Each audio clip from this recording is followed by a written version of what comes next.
Good morning, good Chodesh. We will be learning Tractate Shabbos, chapter 21. And we ended off yesterday with Rabbi Avin. Rabbi Avin said that Itran is the residue of pitch, of Zephis. Itran absolto de zifto. Itrino is residue of peach. Itran is the clear resinues byproduct obtained through the heat employed in the distillation of pitch. And shav absolto the duvsho. And wax is the residue of honey. The Gemara here refers to beeswax, which is made from the honey combs of a beehive from which the honey has been extracted. So the beginning of the page will start from 21a. Welcome to all the listeners. Lemay nafkamina. So what difference does it make, the Gemara says, whether Itran is residue of peach and wax is the residue of honey?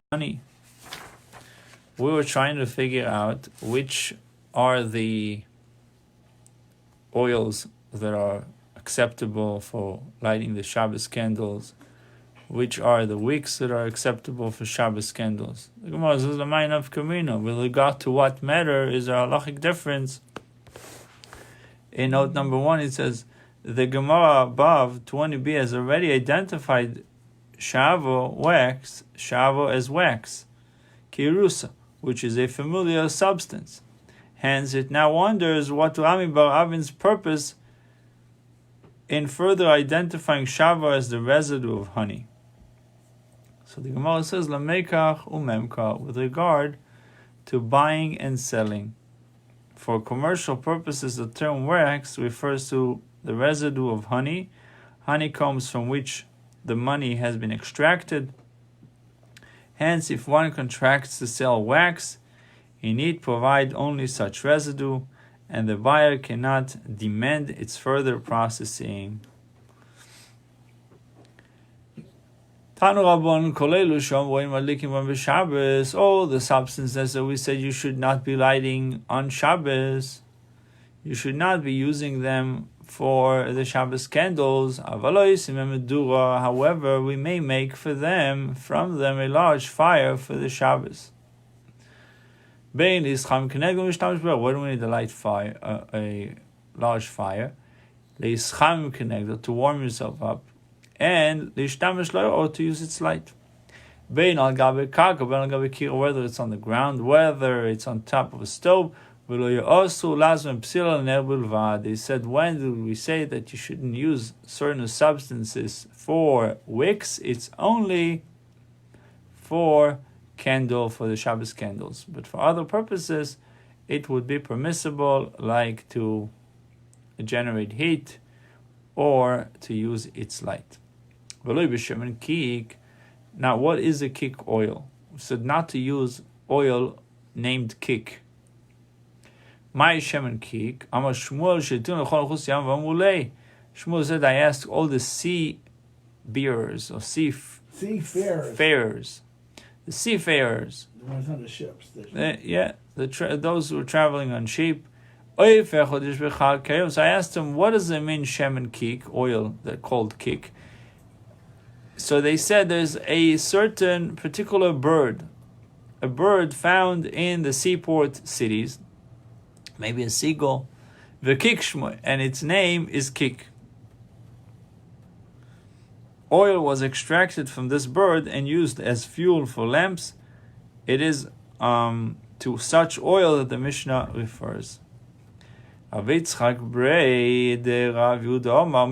cause of kik oil is actually a cotton seed oil.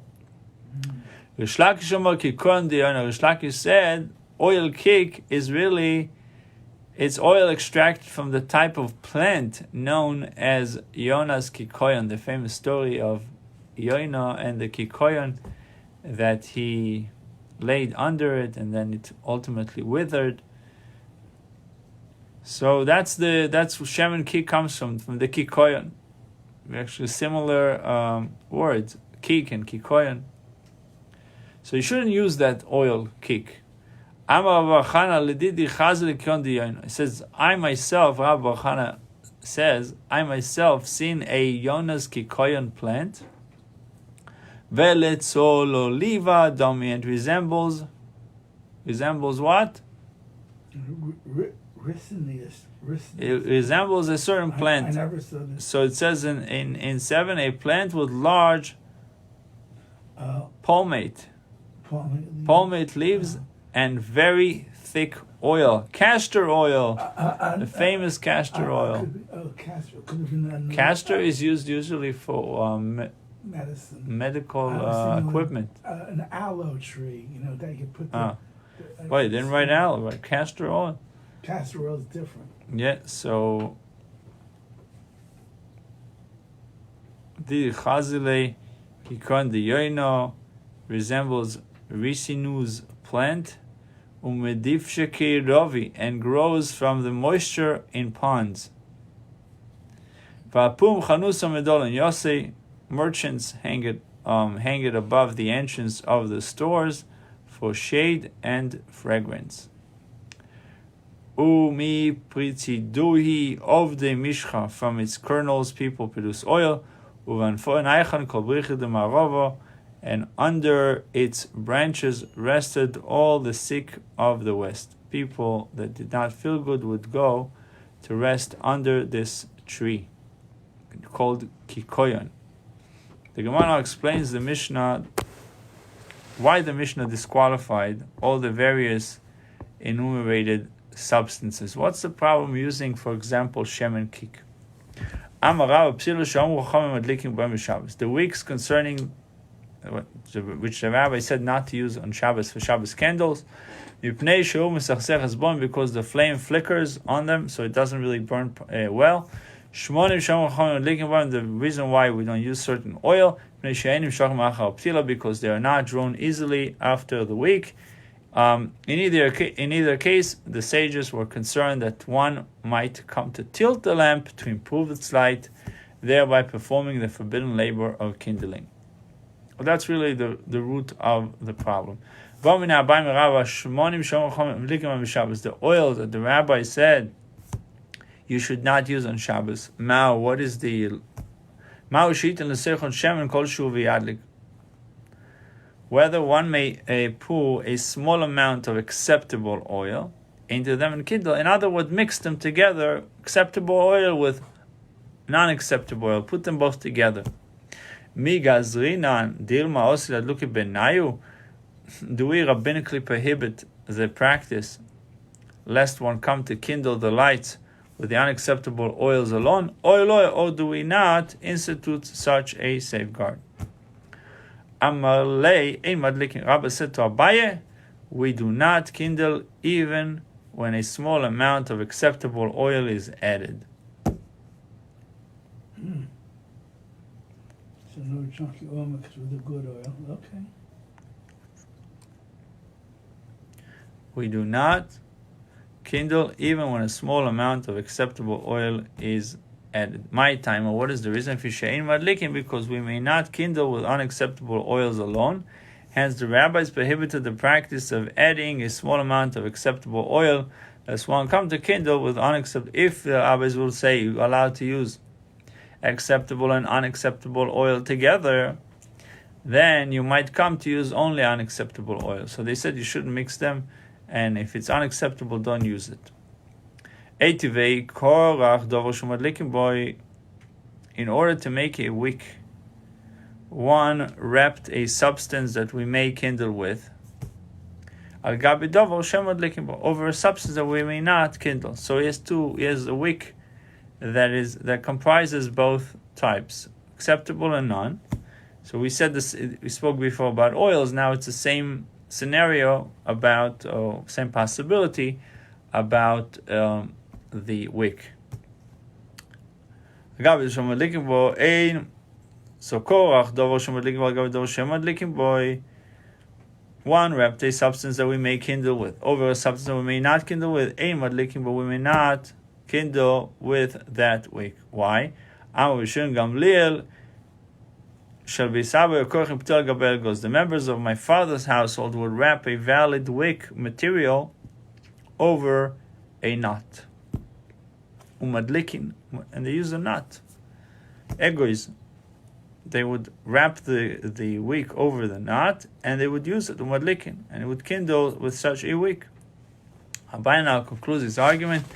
The Bais has stated, at any rate, that the members of Gamliel family would kindle with a valid wick material wrapped over a knot, even though a knot is unacceptable for use as a wick. So we're left with a question: how come the Bais said you shouldn't be using it? So the Bais thus establishes that an invalid substance may be combined with a valid substance, and there is no cause for concern that one will come to use only the invalid substance. Similarly, there should be no need to prohibit the practice of combining a small amount of valid oil with an invalid oil. What's the thing with the nut? I don't understand why they want to use a nut. They used to put the wick over the knot. I got that, but why? Yeah. Maybe they are able to prolong the consumption of the wick. But that was their practice, All right, even though the nut itself was unacceptable. right, I got that. All right. Amar lei ademoisav's leaving the Rabbi Shimon Gamliel saying with the Tanakama. So it says, instead of refuting me from the opinion of Rabbi Shimon Gamliel, support me from the opinion of the Tanakama, who disallowed combining a valid substance with an invalid substance. The Gemara says, Alei kash. This is not difficult. Ma'aserav, practice is a greater proof than a formal ruling. Formal ruling is not the same as practice. Practice meaning it's already established. So since Rabbi Shimon Gamliel attested that the members of his father's household in fact combined valid wick materials with knots, which is invalid material, the halacha must accord with their practice. Mikol makom kasha. In any event, concludes Abaye, the Baisa presents a difficulty for Rabbi Mailav La'adlik. For what does Rabbi Shimon Gamliel of the Rabbi Shimon permit? Is it not to kindle with wick composed of valid and invalid substances? Rabbi rejecting this interpretation. The Gemara says, Lo ila'akpois, that is not correct. Rabbi Shimon did not speak of lighting the knot along with the valid wick. Rather, he permitted only using the knot as a support to keep the wick afloat. They wanted to keep the wick afloat, and that's why they used the knot on the surface of the oil, so that the wick would indeed burn. I told you to prolong the burning. Right. Yeah. Well, that's So- what you do now with the Hanukkah lift. You put the thing in. They put it afloat. Right. Floaters. Yeah. So ila akpis. If Rabbi Shimon Gamliel means only that a knot may be used to keep the wick afloat, my time of Tanakama. What is Tanakama's reasoning for prohibiting such an in? You with me? You're reading. What is the Tanakama's reason for prohibiting such? Oh, so you're wired then. That's true. So why? What is the Tanakama's reason for prohibiting such practice? Yeah. Now I don't see what the big deal is. No, but you see that word, right? Innocuous. Innocuous means it's like it's not doing anything. It's like the floaters we got for Right. Hanukkah. It doesn't harm it. It's not you're part using of the. it's not part of So the flame. faced with this difficulty, Rabbi reinterprets the Brisa, and he says, "Kula Rabbi Shimon Gamliel." The entire Brisa is reflecting the opinion of Rabbi Shimon Gamliel. The text is lacking something, and Korach Dover Shmadlikin, but it should have said this way: if one wrapped a substance that we may kindle with, Al Gabi Dover She'emadlikin Bo, over a substance that we may not kindle with, Ein Madlikin Bo, we may not kindle with that combination. To what circumstance To what circumstances does this ruling apply, lehadlik, to where one wishes to ignite both substances together, intending that they serve as one wick? Aval le'akpois mutar. However, to use the invalid substance as support to keep the valid wick afloat is permitted. Shon Gamliel says, "Shel bisaber korchim psil al gabe gois." The members of my father's household would wrap a valid wick over a knot to keep it from sinking in the oil. The Gemara says, "Ini." It is indeed so. Actually, still today, you have those floaters. Right. You have, that's what I'm saying. right. I mean, So, if you're using oil on Shabbos, you probably do the same thing. so the Gemara says, "Eini, is it indeed so that one may or may not add a small amount of acceptable oil into a cup of invalid oil and use it to kindle the Shabbos light?" V'omar Rav Beruno, Amar Rav, Rav Beruna says in the name of Rav, in the case of melted tallow, it's the fat of the fish. Right. Or Melted tallow or fish innards that have dissolved. Chaylev. So, a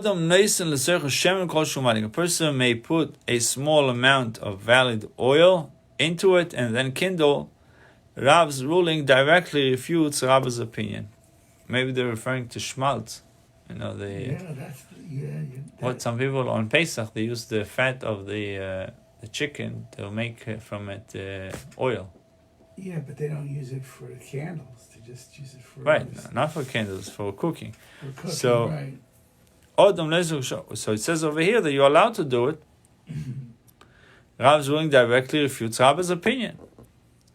So Gemara says, these two oils which Rav speaks are drawn after the wick by themselves, without any addition of valid oil, and in essence are suitable for kindling.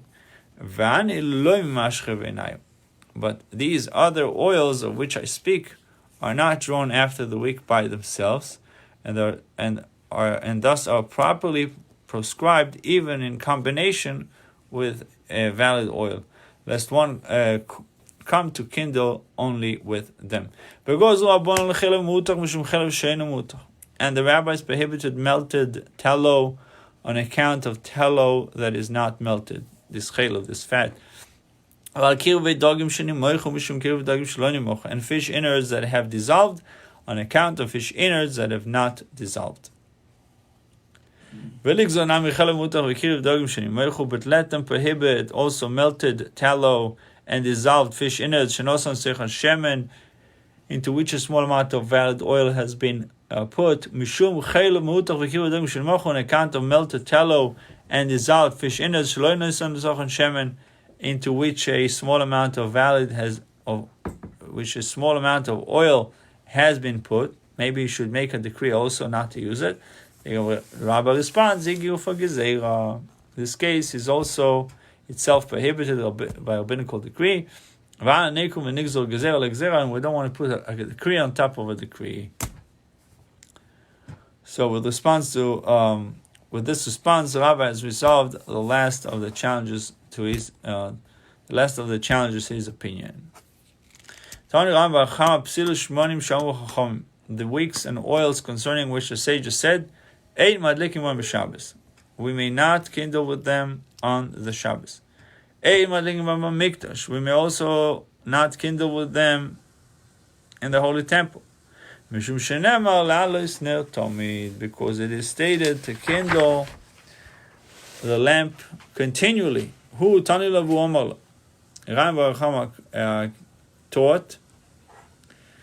the Baisa, and he himself elucidated. We learned that the flame will ascend by itself.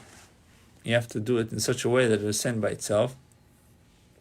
But he has to choose wicks and oils that would allow. We have to use this type of oils that would allow shalevis oilo meleo, that the flame will ascend by itself, and not that it will ascend by other means. Tenan Okay. mibaloi michnasei kohanim umem yonehem, from the worn out trousers of the kohanim and the belt. That's what they use as wicks. That's good. Oyu mafkin, they would tear and make wicks. Umehem madlikin, and would kindle them. So almost like recycling of clothing. The clothing of the Kohanim that were worn out was used for the wicks. It's a good thing. So Mishnah teaches that the wicks made of wool were used in the temple, even though they are prohibited for the Shabbos use. The challenge is deflected. Simcha Beis Sheva Shani. It says the kindling performed at Simchas Beis Sheva, which is a celebration on Sukkot.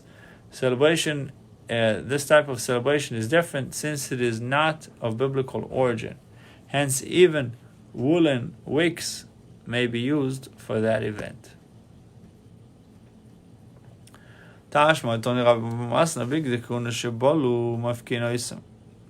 Priestly vestments that wore out, they could tear them, and they made the wicks for these, for the mikdash, for the temple. To what vestment does the Baita refer? Is it not, among others, to the one composed of mixture of wool and flax? The Kohen's belt, which was a mixture of wool and flax. So the Baisa contradicts some of Chama's Baisa. The Gemara says, "Loi de vutz." That is not correct. The Baisa refers to the priestly garments made of linen, which is an approved wick materials. The oils, wicks and oils, which the sages said, we may not kindle with them on the Shabbos. If you can't use it on Shabbos, don't use it on Chanukah either. Ben b'Shabbos, ben b'chol, both on the Shabbos and on a weekday. What is Rav Huna's reason for this ruling? Once Chanukah light becomes extinguished, one is obliged to rekindle it. And also that it is permissible to make use of Chanukah's light's illumination.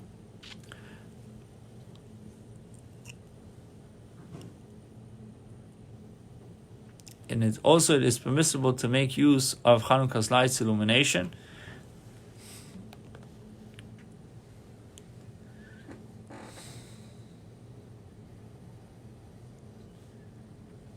The Rabbi Meiri writes, and Rav Huna will concede that if one's Chanukah light is prematurely extinguished on the Shabbos, he nonetheless fulfilled his obligation, since it is impossible for him to rekindle the light.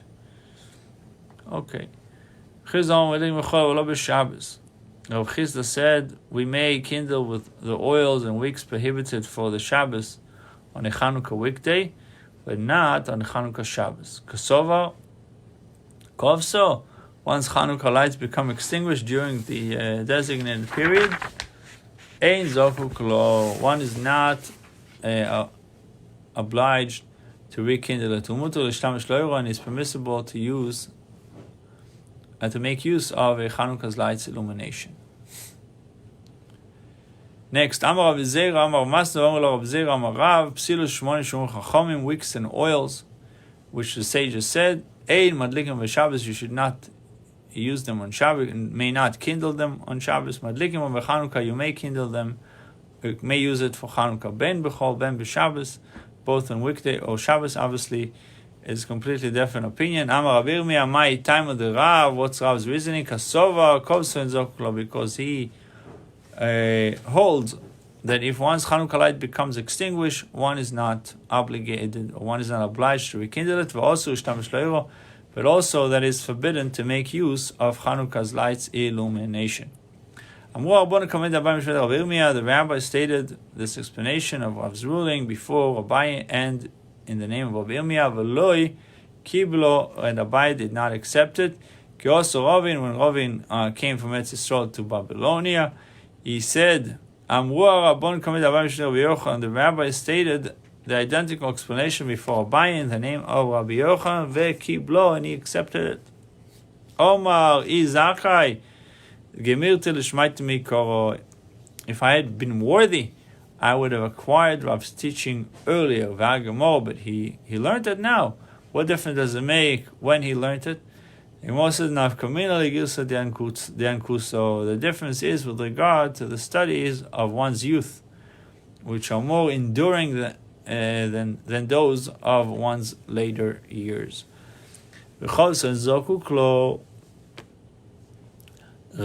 and Rav Chisda really hold that if one's Chanukah light become prematurely extinguished, one is not obliged to rekindle it to Reminu.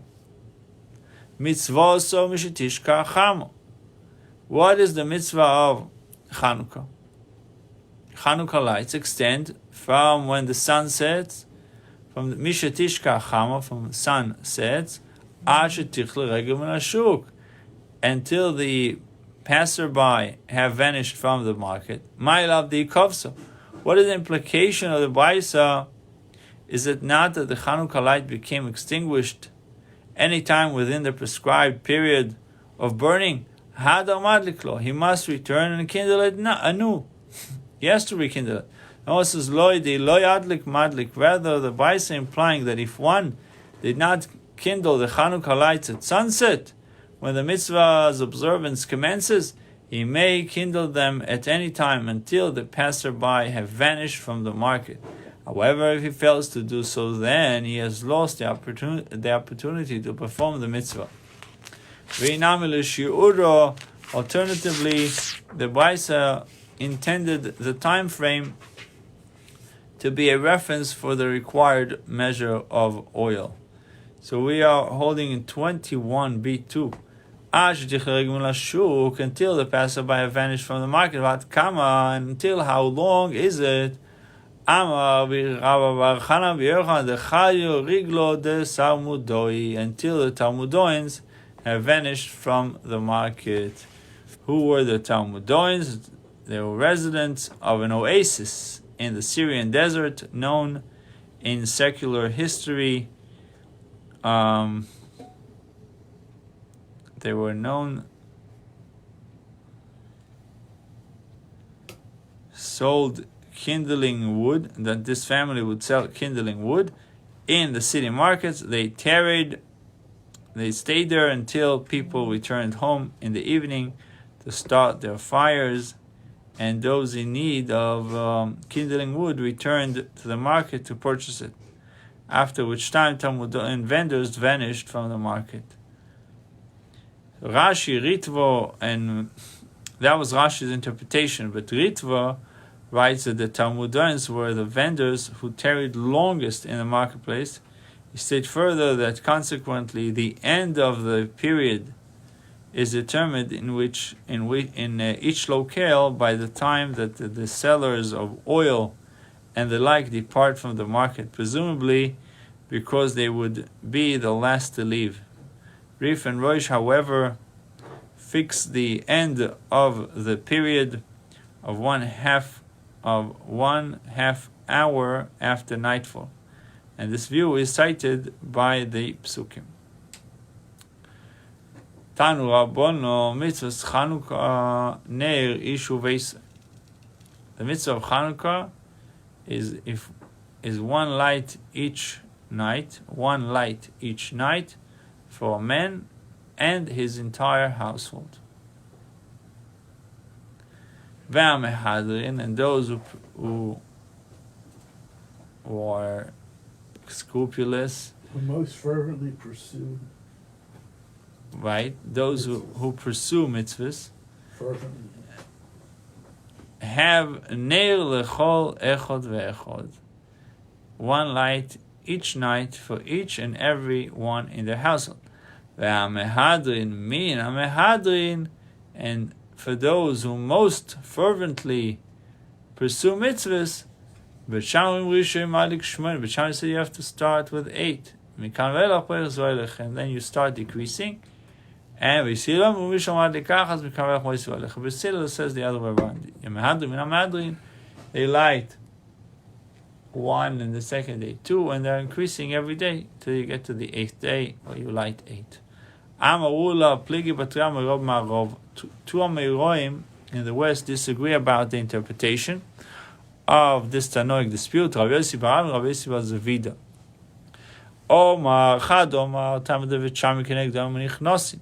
Tamad Silel Keneged Yom Mayotzim. So Rabbi Yossi bar Avin explaining the machlokes between B'Sham and B'Silel, why B'Sham say you start with 8 and you decrease, and B'Silel say you start with 1 and you increase. So he says the reason B'Sham say you start with 8 is because it corresponds to the number of days yet to come. The 8 days is 8 days, and 7 days to come, 6 days to come, to the incoming days of the miracle, since the lights are kindled at nightfall. When the Jewish day commences, each day of kindling is considered a day yet to come. So the day of tomorrow, it's like you're starting at night and you're having a day tomorrow. Keneged Yom Nichnos, like the days that you're inviting, they're coming in. B'Silel says you start with 1 and you increase, because requiring a continual increase from 1 light to 8, Keneged Yom HaYotzim, correspond to the number of days already passed. 1 day passed, 2 days passed, and so every day you light another candle. Chad Omar, another opinion, says, what is the reasoning of Beit Shammai Keneged Porei HaChag, correspond to the bull sacrifices of Sukkot festival, which were 70 bulls, right? And 29 says the Musaf sacrifices of Sukkot differed from those offered on other festivals, in that they included young bulls brought to invoke protection to the Gentile nations, a total of 70 bulls, corresponding to the number of primary nations enumerated in Genesis 10, were offered during the 7 days of Sukkot. On the first day, 13 bulls were slaughtered, and the number decreased by 1 on each succeeding day. Second day was 12, and then 11, and so on. For an explanation of why Beit Shammai opinion was inspired by the seemingly unrelated matter of diminishing Sukkot's offering, see following note. So the Gemara in Menashe 99a derives that this general rule from scriptural verses, Beit Shammai deviate from the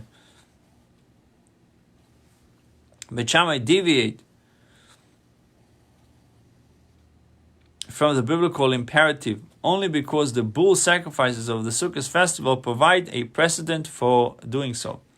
That is, the scriptural rule was suspended in that case for a compelling reason. The progressive diminution of sacrifices symbolizes the gradual weakening of those heathen nations.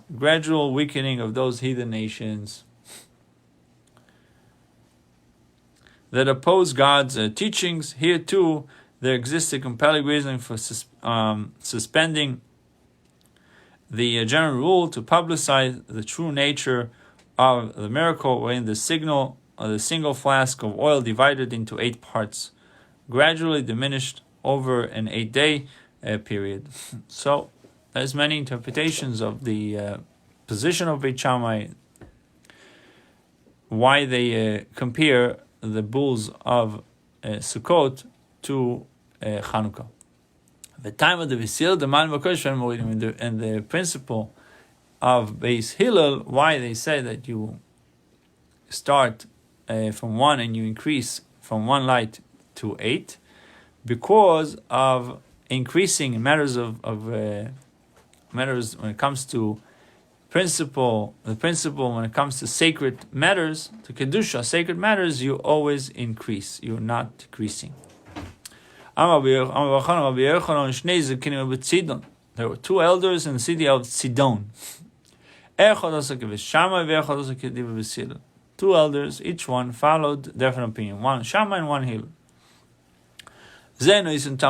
One says, because the reason of Shammai is Porei HaChag, the bulls of Sukkot.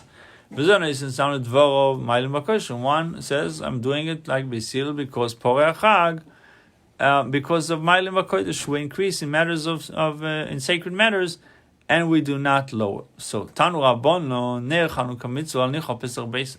The requirement when it comes to Chanukah light is to put it by the doorway of one's house. Mi bachutz, from the outside. Ima do ba'aliyah, if one lived in an upper floor and had no place in the courtyard to put his Chanukah light, so you would place it, you should place it in a window that is adjacent to the public domain. Uvishas sakono, and in the time of danger, you should place the light on his table, and that is sufficient for him to fulfill the mitzvah. When one is compelled to kindle the Chanukah light inside his house, it is necessary that he kindle another light in the same room, that he will be able to use its illumination and not that of the Chanukah light should the need arise. In that way, it will be discernible that the Chanukah light was kindled solely for the sake of the mitzvah. If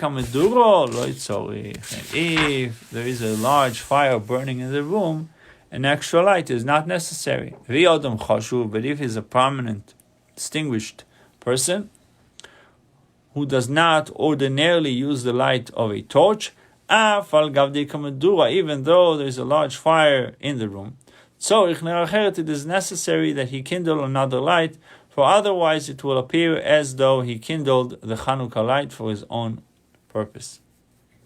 His own purpose is my Chanukah. Moses, 1 second. Let's go back and figure out what is the mitzvah of Chanukah. Tanu Rabbonon Chanukah. On the 25th of Kislev, the days of Chanukah commence. The Yom Tov starts 25th of Kislev. Tamnio Inun, and there are 8 days in all. The loyal mispavd on the sun's born. You're not allowed to eulogize on those days. You shouldn't be fasting on these days. What happens when the Syrian Greeks entered the sanctuary? They contaminated all the flasks of oil that were in the sanctuary. When the royal the Hashmonaim house gained the upper hand and vanquished them, conquered them, win them, Hashmonaim searched the Eichal area and the sanctuary and found only one flask of oil that was laying out of sight with the Kohen Gadol still intact, and contained only enough oil to kindle the menorah for 1 day. So the miracle happened. A miracle was performed with this oil, and they kindled the light of the menorah with it for 8 days, until other ritually pure oil could be obtained. In the following year, the Hashmonaim and the Sanhedrin established and rendered them, and these 8 days, permanent festival days, b'Halal v'Idah, with respect to the recital of Halal and Thanksgiving. The Gemara attempts to derive a Chanukah law from a Mishnah that discusses tort law. Nanosam gates hayotzem mitachas hapatish v'yotzer izik. A spark flies out from under a blacksmith hammer and went and damaged another's property. You can start a fire this way, from the gates, from this spark. Chai of the blacksmith is liable. Shusarabim, a camel laden with flax, was passing through the public domain. I have a camel loaded with flax in the back, traveling in Shusarabim. And its flax protruded into a shop, and was ignited by the shopkeeper's light. And the burning flax then set a mansion, sets the house outside ablaze. Now there's a damage. The camel's owner is liable for all the damage to the building. If the shopkeepers place the light outside, the shop in the Chenvoni Chayav, then the shopkeeper is liable. So if the candle was if the flax protruded to the inside and the candle was inside, then the owner of the camel is liable because he overloaded his camel, and the flax protruded. It's like today, driving a car, and you have let's say you have a trailer in the back, and the trailer is very wide, and the trailer protrude to other people's property. It would be your fault. But if someone places the shopkeeper places the candle outside, and he sets the flax is now sets in fire, that's the issue of that's the responsibility of the shopkeeper. Rabbi Yehuda says, in the case of Chanukah light, the shopkeeper is not liable. Why? Because it's known thing. You need to have it outside. From here we see the requirement is to place the Chanukah light within 10 tefachim. 10 tefachim off the ground. This is because if you say that the mitzvah is to put it above 10 tefachim, let the damaged party say to the shopkeeper, you should have placed your Chanukah light above the height of the camel and its rider. For you knew that a lower placement is hazardous. Since the damaged party is denied such a winning claim, we may conclude that it is indeed mitzvah to place the Chanukah light within 10 tefachim off the ground. But perhaps if the shopkeeper is put to a great deal of trouble, if we make it difficult for the shopkeeper, he may not do the mitzvah. He will eventually refrain from performing the commandment of the Chanukah light. Hence, his non-liability may possibly derive from this consideration, and cannot serve as a proof that Chanukah light should be placed within 10 tefachim off the ground. So another law regarding the placement of Chanukah light, Rav Kahana Dorosh Rav Nosson Bar Manyum Mishmei Rav Tanchum. Rav Nosson Bar Manyum expounded the name of Rav Tanchum. Ner shechanukah shenichol l'mala me'esmam psula kesuka u'mavui. If someone placed a Chanukah candle above 20 amas, which is 20 amas, if you say each amma is about 18 inches, 20 times 18, 360. 20 times 18, 360 divided by 12, 30 feet. So somebody places the Chanukah candle 20 feet high, it's possible, just like in the case of Sukkah is invalid in the case of Sukkah and Mavoi. In each of these cases, Allah imposes a 20 amma height limitation. The Mishnah in Sukkah teaches that if the covering, the schach of a Sukkah is higher than 20 amas from the floor of the Sukkah is not valid. Another Mishnah teaches that if the crossbeam, the koira, the crossbeam placed over the entrance of an alleyway, that's the Mavoi,